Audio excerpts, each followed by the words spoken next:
Hello, and welcome to Seeking Heaven, the near-death experience and other phenomena.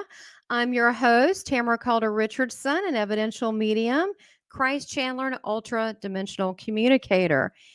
And welcome to my spiritual shores I call Wisdom Wednesday. Today, we're going to be talking about something very different that you got to think about. Which solar system and planet are you from?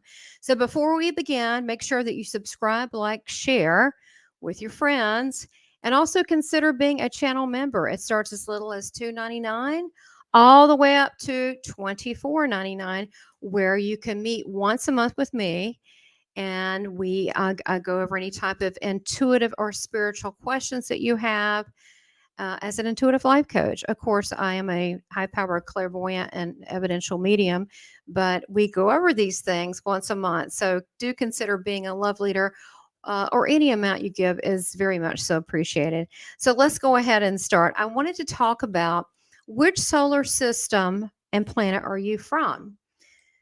Before I begin that, I want to talk about what is a star seed. Now, and I'm going to say this, and you can disagree with any of this. That's fine, but I'm going to tell you as I understand this. So, a star seed would be basically a human, that would be us, that originally came from another planet that was seeded the DNA in them. Now, I'm not getting into the whole guy conspiracy. I mean, obviously the divine is in charge of everything, but it's talking about our original DNA origin being from a different planet. Many of these type of star seeds, they're seeded here on Earth from another star system. They're seeded here and they bring with them memories. That's why people always say activate your recall, activate your memory, so you'll remember you're from another planet. And it could be just mentioning these planets and some of the attributes that might actually start awakening you to look at these things. Who knows what it takes? You don't have to have literally an activation. It could be working with someone who's already activated in a starseed. Hello, that would be me. That can do it as well, because it's also the frequency of the person that is like that just receiving that frequency can be enough. But so let me tell you a little bit as I understand the star seeds. They generally are more advanced spiritual beings. They'll spend their whole life studying on spiritual topics, including themselves as the great experiment. Many times they will see um, injustices in this world, and they will have difficulty at times because this is how they're on a fast track to learning. And so these star seeds, but are really been around a very long time. Actually, all of us have, but there are some people that are literally just from planet Earth. However, as I do interviews and talk with people, I find that most admit secretly not being from here.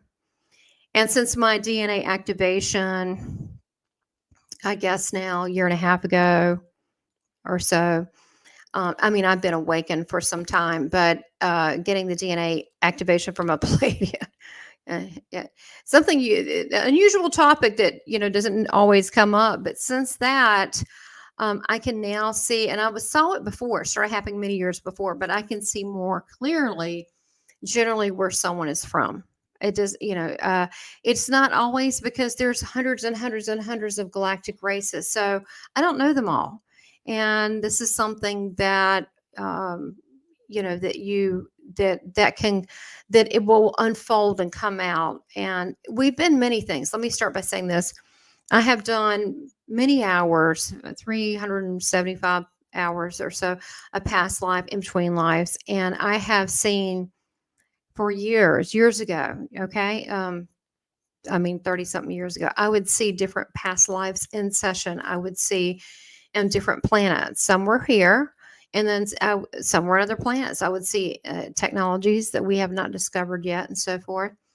And it was not so much real to me till now, but now I believe that most of are seated here from somewhere else.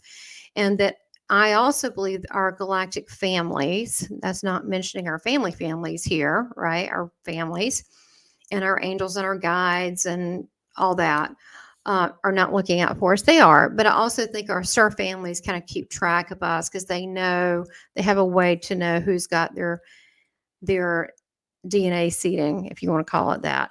So that's what really a star seed is. There's a level of consciousness. They're a little bit more aware of things.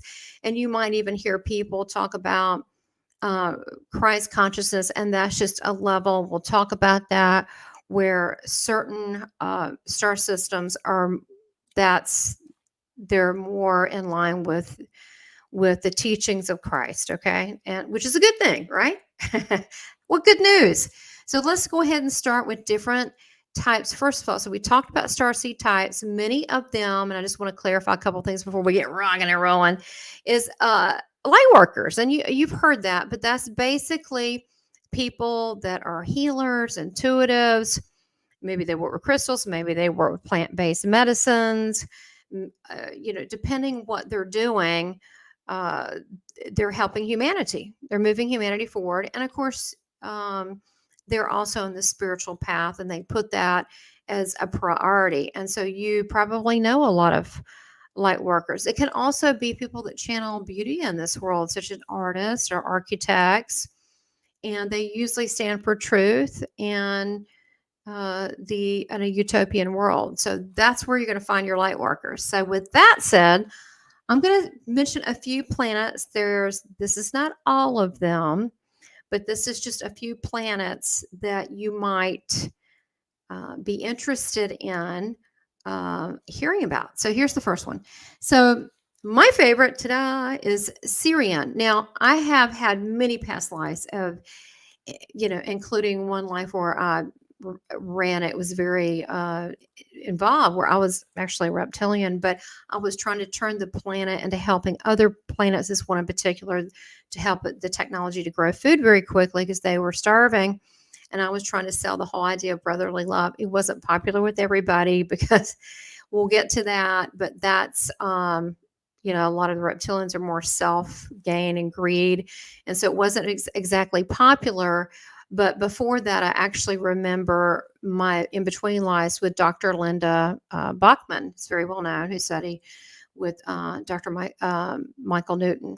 And so it came up that I was a celestial angelic being. It also came up again in my DNA activation a few times as well. So that was more the celestial realms. Some of these would be considered celestial realms, and some of these etheric type, they're not even ETs, they're ultra dimensionals, would be considered celestial. So one of them is on Sirius A and B. It's a huge solar system. Okay. So this is really kind of, dumbing things down a little bit, but Sirius A and B, they're again, huge solar systems, but Sirius B is known for their aquatics, their men, mer women, and their aquatic life, their aquatic being life. And so that's one of the people that really identify with mermaids. That's probably why they might have had a past life in Sirius B. Whereas Sirius A, that was the solar system that was from ascended masters, and also people like Jesus and Mother Mary were from Sirius A. Now, I recall lives on both of those solar systems. And again, I've been on several, Andromeda, Arcturian, but I relate closer to living a life, many lives on this earth and in other worlds with Christ. And so he's my man. So you'll see people that are drawn to that Christ conscious. Many times they are from Syrian. They're Syrian. So that might be what part of their origin. Now, you also hear a lot about Palladians, and Palladians, they can be the blonde, Anglo-looking race, but they don't have to be. They can look different.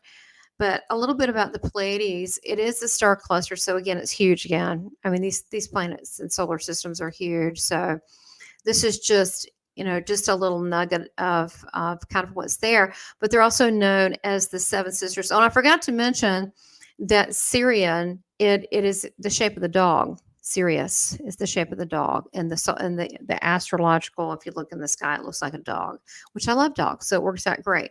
So the Palladian is also known as the Seven Sisters, as the Messer 45, the Eye of the Bull, and it is the constellation of Taurus. So you can see actually in the Subaru logo the sign of Taurus. So that, I think that's kind of interesting. It makes you kind of look at logos differently. But Palladians, they are record keepers of the Earth, and it is said that this planet is over 600 billion years old. Now, they are working on a fifth dimensional frequency, so a much higher frequency. So, which means if you would see them, you could see them in person like us. Are the bodies the same? They may look the same, may not be exactly the same. They can also be etheric. They could come to you in a telepathic form, but they are very much so into love, working from their heart center. I've met quite a few Palladians now in the past couple of years. It's kind of crazy. But I do, and I've worked with them. Some are friends, and they're very creative. They have a very empathic, nurturing side, and they're emotionally and spiritually advanced, and they're they can reason very well. They are helping us. They are part of the original ones that helped seed this planet, that in Sirius as well. Then we get into the Arcturians, and the Arcturians are really fascinating. And I ran a past life with Arcturian too. Well, actually, a few times. But Arcturians, these are profound beings that are the scribes of civilization, and each civilization, they record things. And I know we just said that so did the Palladians, but the Arcturians did too. They're also known for being emotionally and mentally advanced, as well as spiritual shamans and healers, and they help humanity. They are starting on the fifth all the way to the ninth dimensional society. So you might see them, their consciousness, they may come across if you had an interaction as an angelic, wispy, kind of colored. It would come through maybe as that. And one of the reasons why is that we're in a lower 3D dimensional state reality right now, our body. So we might interpret them as that, unless we were, of course, more in spirit or more in astral travel or in a lucid dream. Then we might see them more as they are, because that's just we can't perceive it as fast as in this density. But we're not this density, right? Where our consciousness is much higher than that, so we can in astral states or meditative states. So they are more etheric, I believe is what I'm trying to say. Their consciousness, the way they would communicate, would probably be telepathic. And they're also known for having rebirth stations. And their reality is it's sometimes a stopping point. The very bright star in the constellation is a stopping point for sometimes when they drop their bodies, when they die, drop their bodies. Of course, we don't really die. We just are transmuted, our consciousness, into somewhere and something else, which is, it's a whole thing in itself with that and about how that works. But this also seems sometimes as a rebirth station, these Arcturians, and even in near-death experience stories that people have talked about, sometimes they will see these celestial type beings, and Arcturians, are definitely one of them. So are Andromedians, and I'm going to talk about that as well.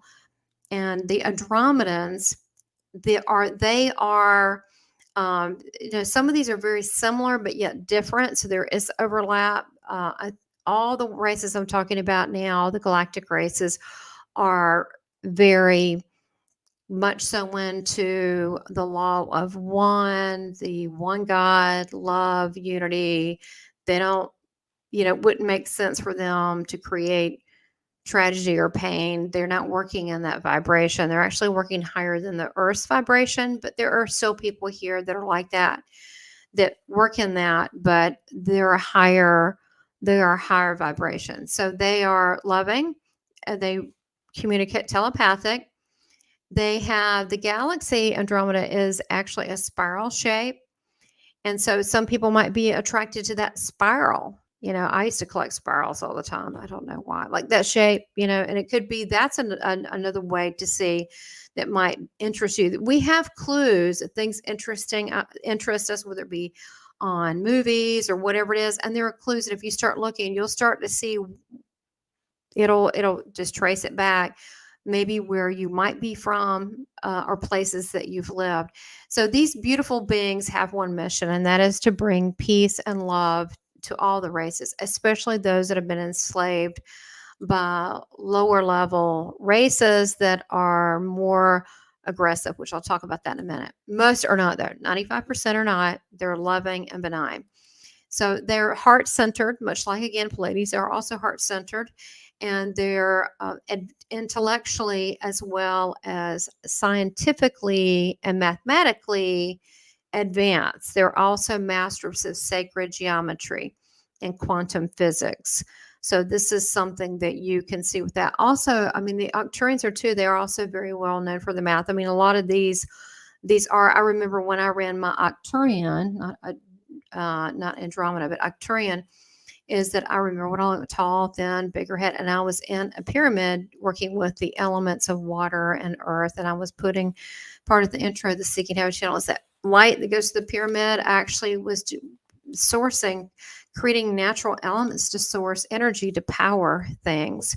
So, right, good clean energy. That's one way to do it. So, here's the thing: once we raise our consciousness in this world, then we're able to be able to handle certain technologies to help advance us instead of hurt us, which is what we want. Now, getting into the more uh, well, there's some other races. There's the bird people. Before I get into maybe not so nice ones, there's the bird people. There's the feline people. The bird people, the Pleiadians, they actually look like a bird, except they're humanoid. And there's so many, so many. I mean, there's the ant people that look like ant. There's mantis people. I always say my husband's a mantis because he loves mantises. He's obsessed with mantis. When we were in martial arts, getting our black belt in Hapkido, he was called the mantis. So I think he's actually a mantis. So I need to do a show on that. I married a mantis. So there are tons and tons and hundreds of different solar systems and races. I'm just naming a few things so we can open our minds up and look at new possibilities. And again, you know, the one creator, God, the source, created all of these things, and then we're all part of one another. So it's really fascinating. So, feeling, these are the ones that look like cats, and you might have seen them in Egypt on the walls where they have this cat-like face. And of course, there's ones that are dog-like too, again. But right now, we're talking about the felines in ancient Egypt. And they're very telepathic. They have a lot of spiritual abilities, that they can manipulate their physical reality. They also, not only being very spiritually inclined and with the higher dimensions, but they just have this consciousness, this has a clarity to it. And again, they are also very creative. So one last little galactic race I just want to mention very quickly. There's so many. It's called Maldek. Okay, Maldek was a planet in our solar system, and that is similar to Earth. Was similar to Earth, and its citizens depended on these robotic technologies, but it got a little bit out of hand. In the beginning, it was great. They got comfortable, and then they lost track and the pulse of what was going on, and they lost a world over it because, what is it always? Money, greed. And so the robotics took over. So that's a lesson that we can learn from. Now, I want to go into the more, I guess you would say, not so great. This more into manipulation, control, using humans. So first, I'm going to go to Orion. Now, I'm not going to give all of Orion a hard time because it's huge. It's huge. There's multiple solar systems there. I mean, it's just huge. But there are some entities that come from Orion that aren't great, and the Galactic Federation knows about that. So anyway, with Orion, as far as again, it's hard to categorize. We don't want to be categorized here. We don't want to be put in groups. I mean, just look at planet Earth. We're so composed of so many people. I mean, I did my ancestry, and I finally come to terms with, look, if you're hot, my entire family slept with everybody. I mean, anywhere from South Africa to South America to a Viking to Ireland to, Chinese, it doesn't matter. So we're a mixed bag right here in this world on planet Earth. And so we have to think there is some of that going also as well in these different solar systems. But far as on Orion, they're very advanced with science, but they have difficulty in their heart center connecting with the pureness of heart and humanity toward others, which is really kind of sad. Wouldn't feel too sorry for them because some of the characters on Orion, like you might think of the reptilians, and we'll go there now, which would be considered lizard people. And I'm going to be having a lady on the Seeking Heaven channel, incredible, from the UK, Debbie Hatswell. We'll talk about this and about the actual cases she's worked on and sightings and so forth. So these lizard people. Also, there's Anunnaki reptilians as well as draconians. They're all lizardy looking races, right? And some of these have the ability to shapeshift, and they do this to basically fool people.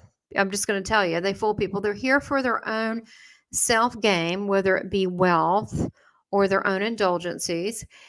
They many times what we're talking about, you've heard David Icke talk about this, and he actually, from what I know about this, it was kind of an accident. He wasn't looking for this topic, but he was researching. I don't know how, but I heard his story, and several people, random sources, started talking about seeing these lizard people. He said, "This is a little nutty," and it kept coming. He's like, "What?" And so they didn't even know each other.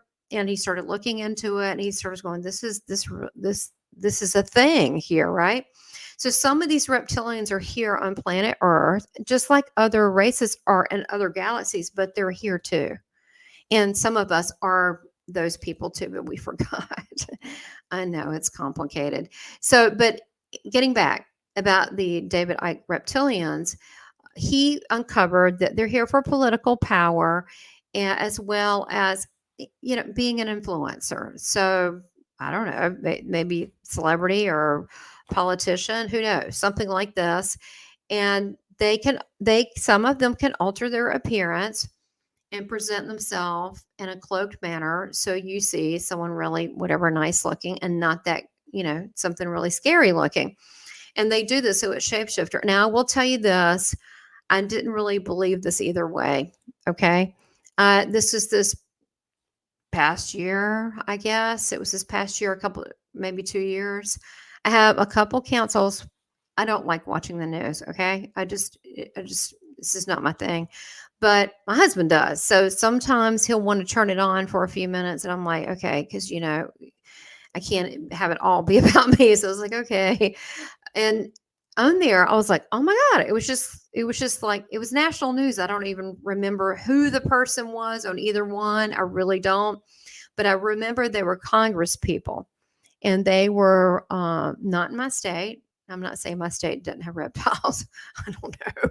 But I was watching it, and one was this wasn't the same day. It was on two different encounters. And the first one was a young guy, and he's talking. He's starting to get a little ticked at the interviewer. And I went, oh my God, stop it. And we stopped it, went back. You know how you can go back on a channel. And I took a row of pictures, and his eyes turned into absolute horizontal. Then another time, a guy who was older, it was an older congressman, he was on there, and the interviewer was asking him some questions. Said, well, it seems like you're getting benefit from this because you're also on the board of these companies. And it ticked him off. And so I saw his eyes go black, totally black, and then reptilian. So I have a whole row of pictures of that. So I went, I'll be darned. Then my third case in point is I started looking at this David Icke. I said, well, what the heck is this? Let me look at this. So I looked on Gaia TV, which I love Gaia TV, and I love watching Cosmic Disclosure. Y'all got to see that. It's fantastic. Anyway, but it's a fabulous channel for spiritual enlightenment, Gaia. So I was on there looking at David Icke. He has a series on Gaia TV, and I had been watching it because this is a series on and off. And I think I had like 4 left, and I'm down to the last 2, and I fell asleep on the sofa. And at this point, I never do this. I go to bed like a normal person, but I fell asleep. So I got up because I'm like, oh my gosh, the sun's coming up. And I thought, my husband's going to think I'm crazy falling asleep on the sofa. And I must have been tired. So I get up and I'm sitting up. I'm up. The TV's on and the TV freezes. Now I'm awake. I'm on the edge of the sofa. I'm getting ready to turn everything off. I'm getting things ready, fixing the pillows. I'm awake. And the TV freezes, and I was like, oh, what's going on? He freezes, and a voice comes over the TV and says, there is no God, there is no hope. Said my little girl name. And I was like, oh, because it knew that I had kind of figured stuff out. And one of these beings came to threaten me. And I said, you are not welcome. Be gone in the name of Christ. And I turned it off. You can best believe I blessed that TV afterwards, big time, and got a bunch of EMF protectors, St. Benedict's, holy water on the back, all that. Oh yeah, I did all that stuff. And so it's fine. But then later it kind of freaked me out, like, wow, I heard this can happen. This is crazy. But then later on I got pissed off. I'm like, how dare someone mess with the child of God? How dare that really irritated me. But apparently that's the Galactic Federation. I've got to actually need a channel message again this past week about they're aware of this group and that they like to take advantage of humans. And sometimes they'll even put their consciousness in people. And or sometimes they'll pretend to be them. Okay. And that they're aware of that. They're on top of it. And they have scouts out and they watch where they are, and they do this on every planet. So this was kind of like a no-brainer. They just go through this pattern, so they're very aware of it. They're not part of the Federation because they don't like to play along well in the sandbox with others. So don't freak out too much. Now I want to talk about the lost civilizations on Earth, and that would be Atlantis and Lemuria. And those actually existed on planet Earth, and those directly were seeded by other star systems. Okay, as an experiment, would it if we could put this on Earth? Well, it went well for a while, and then not so good. So we're back on the experiment again. Here we are. So, but what happened in these two? They were on the planet Earth. And you can look at it, where they might have been, but they were, on the sea and the area of the sea on Earth. And what happened is that they were very much so technically advanced, more than us right now. And they could use energy in the way that I was kind of describing with the Arcturians. They were very advanced in this way, and spiritually too. And they had a lot of the Palladian, Arcturian, and Sirius energy here.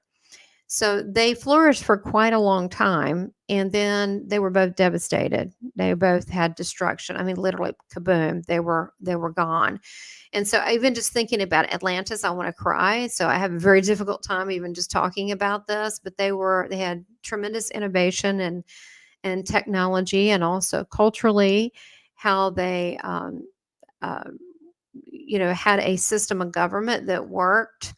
But then you had a group that wanted greed, and then you had others that wanted to work and coexist, and then it didn't work out so well. So I know that Atlantis, I have memory of being a priestess from Atlantis. I mean, very vivid, all this, and working with water.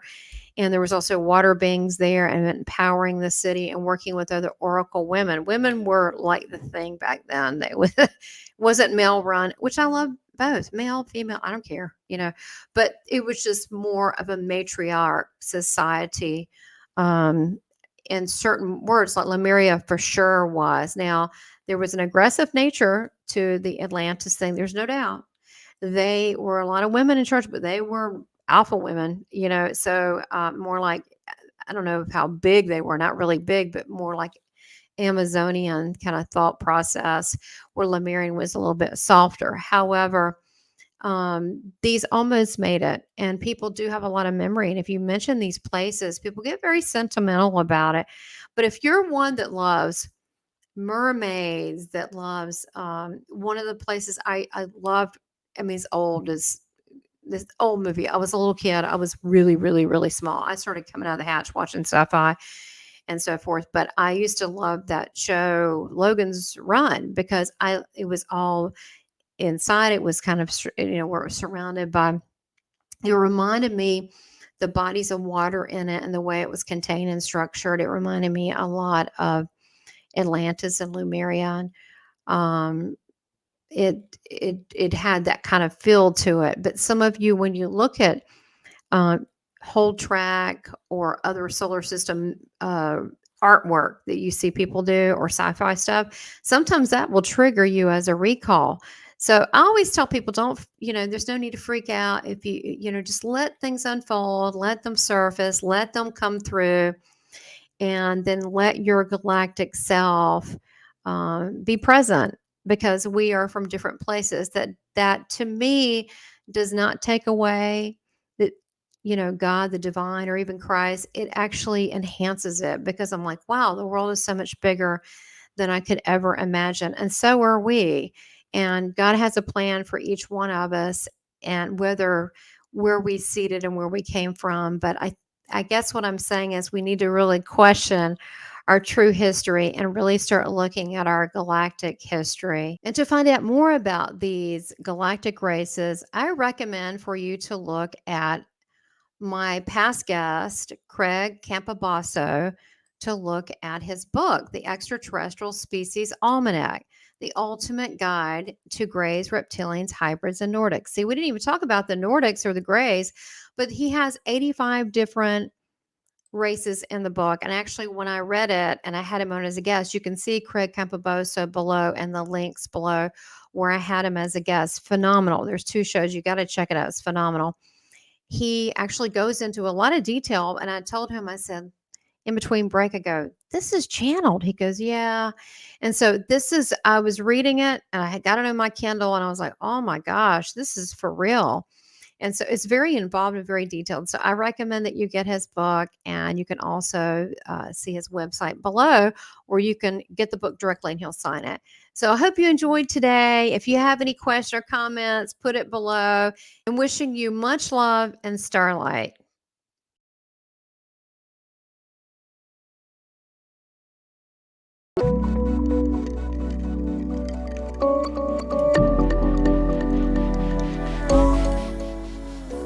Please subscribe, like, and make comments, and support this channel by becoming a member. Thank you for your continued support.